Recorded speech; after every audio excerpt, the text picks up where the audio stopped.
하나님께서는 저와 여러분들을 아주 소중하게 생각합니다. 하나님께서는 우리를 하나님의 자녀로 삼아주셨고 또 이제 이 땅의 만물을 상속받을 상속자로 우리를 이제 삼아주셨습니다. 예수님을 보내서 우리를 위해서 십자가에 못 박혀 죽게 하셨고 우리의 죄를 대신하여 몸소 고난을 받게 하시고 우리를 이제 구원함에 이르러 하셨습니다. 우리가 비록 죽음의 종로로 타면서 두려움 가운데 살지만 주님께서는 우리를 대신하여 십자가에 죽으시면서 죽음을 이기셨고 우리에게 죽음을 이기는 것이 무엇인지를 보여주셨습니다. 우리가 그렇게 중요한 존재입니다. 하나님께서 우리를 소중한 존재로 생각하시는 겁니다. 예수님도 우리를 소중하게 대우하십니다. 이 장에서 이제 예수님께서 우리를 형제로 보시는 것을 보았습니다. 우리를 형제로, 한 가족으로 여겨주시는 것입니다. 사실 우리하고 예수님은 질적으로 다른 분입니다. 그런데도 형제로 여겨주시는 겁니다. 옛날 조선시대 시절에 이제 정실과 정실의 자녀와 첩의 자녀 이런 게 차이가 있었지 않습니까? 적자라고 했죠. 적자는 정실의 부인이었습니다. 처에게서 태어난 아들이었습니다. 그런데 반면 서자는 정실이 아닌 첩에게서 태어난 아들이었습니다. 얼자도 있었습니다. 얼자는 노비에게서 태어난 아들이었죠. 이 조선시대에는 적자, 서자, 얼자 그 경계선이 아주 뚜렷했습니다. 능력이나 재능이 있어도 신분 상승을 할 수 없었습니다. 노예로 태어나면 죽을 때까지 노예이고 적재로 태어나면 평생 동안 적자였습니다. 서자와 얼자를 일컬어서 서얼이라고 했는데 형식적으로는 양반의 신분을 주기도 했지만 그러나 상속에 있어서도 차별이 심각했습니다. 서자에게는 적자의 7분의 1을 주었고 얼자에게는 적자의 10분의 1을 주었습니다. 그러니까 철저하게 상속도 적자에게 더 많은 것을 주었습니다. 과거 시험도 마찬가지였습니다. 서울 문과 시험에 응시도 못했습니다. 조선시대에는 그렇게 적자와 서자의 차별이 심각한 그런 사회였습니다. 바로 예수님이 하나님의 뜻에 의해서 보면 예수님은 어떤 의미에서 적자입니다. 그는 하나님의 친자이고 하나님의 거룩한 주의 백성입니다. 그런데 우리는 어떻습니까? 우리는 사실 서자와 같습니다. 얼자와 같습니다. 죄인이며 하나님의 심판을 받아 마땅합니다. 그럼에도 불구하고 주님께서는 우리를 동등한 형제로 동생으로 받아주십니다. 이것이 이제 2장의 마지막 부분이었습니다. 주님께서 우리를 동생으로 받아주십니다. 이게 놀랍습니다. 그죠? 그의 동생들을 위해서 뭡니까? 주님이 고난을 받으시고 시험 받으셔서 그의 동생들인 우리들도 그 시험에 이길 수 있도록 하나님께서 은혜를 베풀어 주시는 겁니다. 오늘 3장 1절부터 내용 나와 있는 내용 2장에서의 이야기의 결론입니다. 2장에서 그렇게 그 주님께서 우리 인간들을 동생으로 받아주시고 형제로 받아주신 것에 대한 그것을 통해서 우리에게 권면하고 있는 내용이 바로 3장 1절 이하가 되겠습니다. 3장 1절 그러므로 함께 하늘의 부르심을 받은 거룩한 형제들아. 여기 보면 아주 중요한 말이 나옵니다. 함께라는 말입니다. 함께 하늘의 부르심을 받았다. 하늘의 부르심을 받았는데 함께 받았다는 것입니다. 누구하고?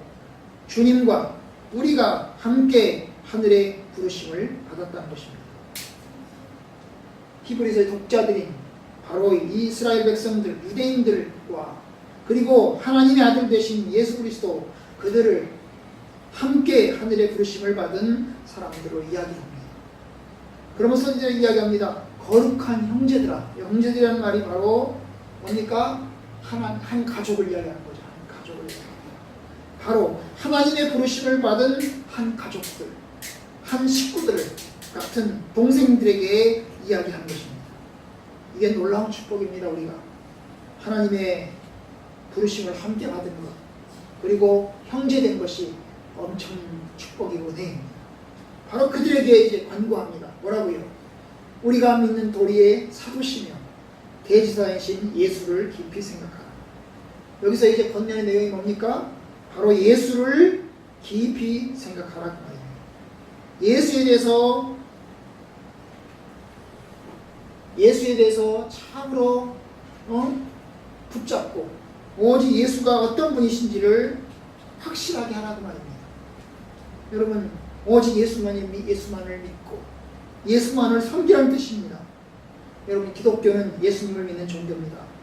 예수가 누군지 알아야 하고 또한 주님이 우리를 위해서 어떤 일을 하셨는지를 알아야 합니다.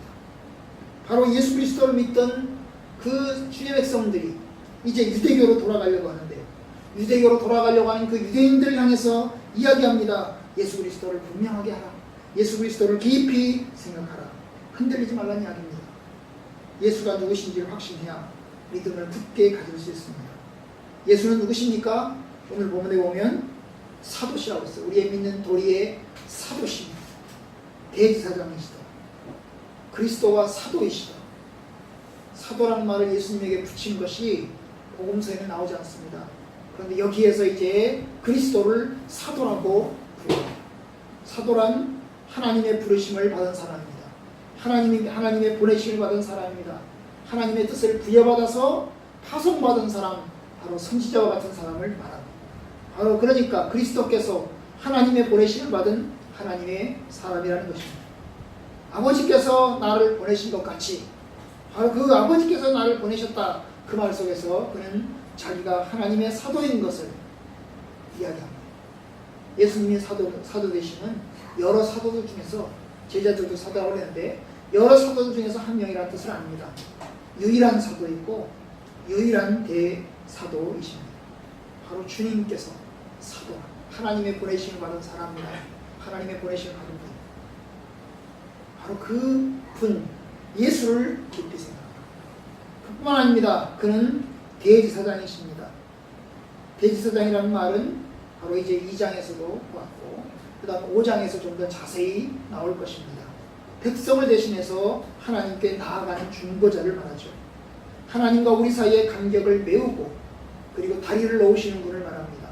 주님께서 죽으심으로 하나님의 뜻을 이루시고 우리를 위해서 지금도 간구하시는 주님, 바로 그러한 대지사장이심을 기억하라는 것입니다. 그는 인간 대지사장과는 비교할 수 없죠.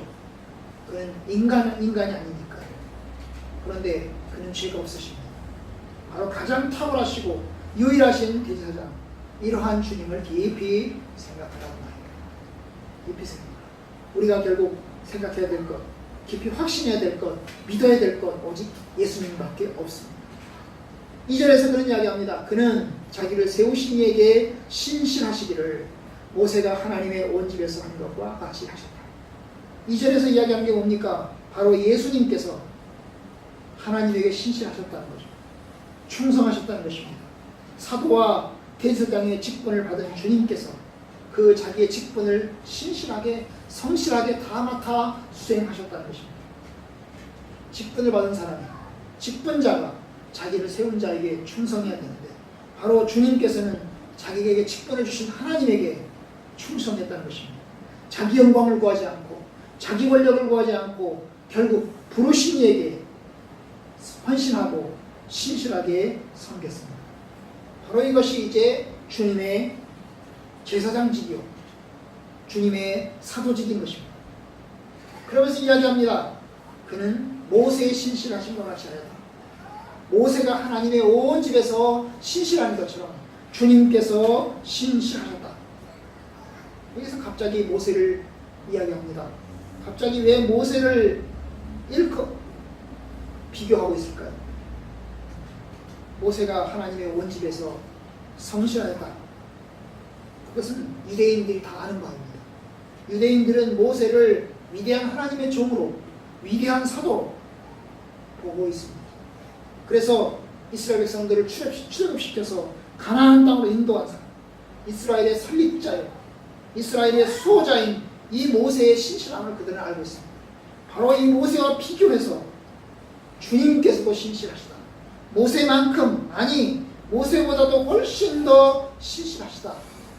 그러한 이야기를 이제 합니다.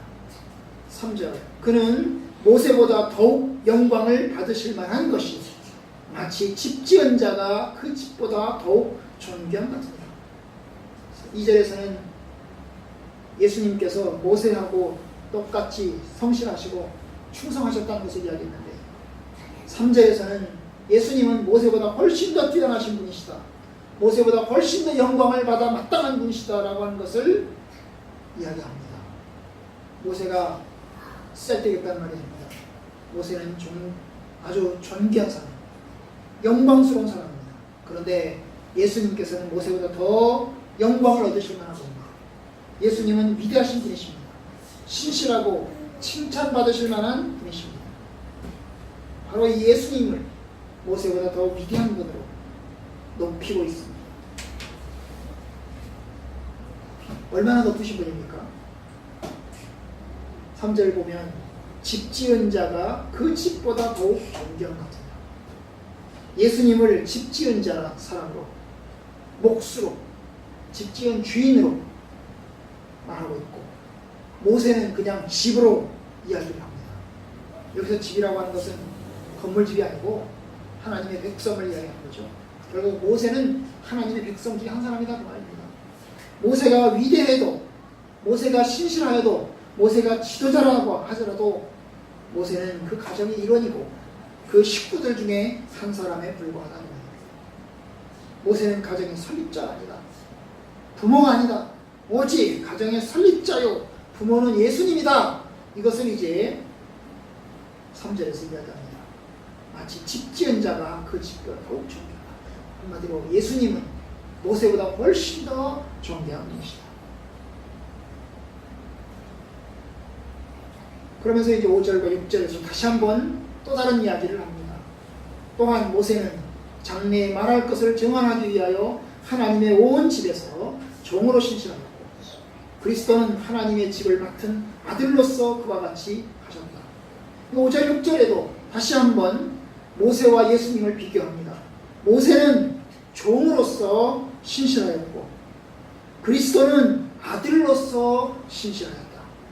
모세는 종이고 예수 그리스도는 아들이다. 모세는 하나님의 집에서 사환, 심부름꾼이고 머슴이고 노예고 종이다. 그리스도는 하나님의 집을 맡은 아들이다. 신분상 종과 아들은 엄청난 차이가 있죠. 바로 그러면서 이제 비교합니다. 모세도 신실하였고 그리스도도 신실하였는데 모세는 종으로서 신실하였고 그리스도는 아들로서 신실하였다. 결국 모세의 충성을 종의 충성으로, 머슴의 충성으로 이야기를 하고 있고 심부름꾼의 충성으로 이야기를 합니다. 그리고 예수님의 신실하심, 예수님의 충성을 아들로서의 충성, 상속받은 아들로서의 충성, 한마디로 주인으로서 충성이라고 이야기를 합니다. 참 엄청난 비교죠. 모세와 예수님을 비교합니다. 우리에게 구약의 가장 위대한 사람이 누구냐고 한다면 모세를 꼽을 수 있습니다. 가장 위대한 사람입니다. 그는 하나님의 율법을 받은 사람이고 십계명을 받은 사람이죠. 전해준 사람. 그리고 이스라엘 백성들을 가나안 땅으로 인도한 사람이고 출애굽시킨 하나님의 위대한 지도자입니다. 그러나 예수님은 모세보다 더 크신 분이십니다. 예수님은 모세보다 더 위대하신 분이십니다. 그는 집 지은 사람과 같습니다. 그는 아들이십니다. 그러니 오직 영광과 존귀는 그리스도에게 돌아가야 합니다. 히브리서 기자가 이렇게 모세와 예수님을 비교해서 이야기하는 이유는 바로 유대교로 돌아가려고 하는 그 신자들에게, 유대교에서는 모세를 중요하게 생각하잖아요. 모세를 가장 위대하게 생각하잖아요. 그런데 모세보다 더 위대하신 분이 그리스도이시다. 그러니 너희들이 유대교로 돌아가지 마라. 너희들은 계속해서 복음에 머물러 있으라. 그 이야기를 하고자 하는 것입니다. 그러면서 이제 결론적으로 이야기합니다. 우리가 소망의 확신과 자랑을 끝까지 잡고 있으면 우리는 그의 집이라고. 결국 결론적으로 얘기하는 게 뭐예요? 소망의 확신과 자랑을 끝까지 붙잡고 있어라. 이게 바울이 히브리서 기자가 유대인 크리스천들에게 하고자 하는 이야기입니다. 너희들이 가졌던 그 믿음의 확신을, 자랑을 끝까지 붙잡아라. 흔들리지 마라. 흔들리지 마라. 이것이 긴가민가? 이것이 과연 옳은가 그른가? 혹시 우리가 믿고 있는 것이 조금 문제가 있는 것은 아닌가? 흔들리지 마라. 예수를 버리고 이전의 삶으로, 유대교의 삶으로 돌아가려고 하는 신자들에게 흔들리지 마라. 너희들이 믿고 있는 복음이 옳은 것이다. 너희들이 믿고 있는 신앙이 옳은 것이다. 그러니 옳은 신앙을 끝까지 붙잡아라. 이것이 히브리서 기자가 바로 이 히브리서 대상자들에게 하고자 하는 것입니다. 바로 이 이야기는 저와 여러분들에게도 똑같습니다. 우리가 소망의 확신과 자랑을 끝까지 붙잡고 있어라. 끝까지 붙잡고 있어라. 아무리 어려워도 핍박이 와도 흔들리지 말라. 신실하라. 끝까지 신실하라. 그것이 주님께서 우리에게 하고자 하는 말입니다. 너희가 하나님의 집이라면, 너희가 하나님의 백성이라면 끝까지 복음을 붙잡고 있어라. 그것이 너희들이 장차 구원에 이르게 될 것이다. 이제 우리가 히브리서를 이제 보겠지만 사실 전반부 지금까지도 고난에 대한 얘기는 별로 없습니다. 그런데 여러분 10장, 11장, 12장에 가면 얼마나 이 히브리서 이 대상자인 이 크리스천들이 얼마나 핍박을 받고 있는지를 볼 수가 있습니다. 그 핍박 앞에서도 흔들리지 않고 끝까지 갈 수 있을까? 이사야는 하나님의 사람이었죠. 그는 하나님의 뜻을 전했습니다. 그런데 여러분, 이사야는 어떻게 죽었는데? 므낫세 왕에 의해서 그는 톱으로 켜서 죽임을 받았습니다. 비참하였죠. 비참하였습니다. 그럼에도 불구하고 그는 복음을 포기하지 않았고 결국 하나님의 심판을 예고했고 결국 이제 하나님의 구원을 다시 예언하였습니다. 마찬가지로 저와 여러분들도 복음에 흔들리지 않고 끝까지 믿음에 신실한 저와 여러분들 되기를 주님 이름으로 축원합니다.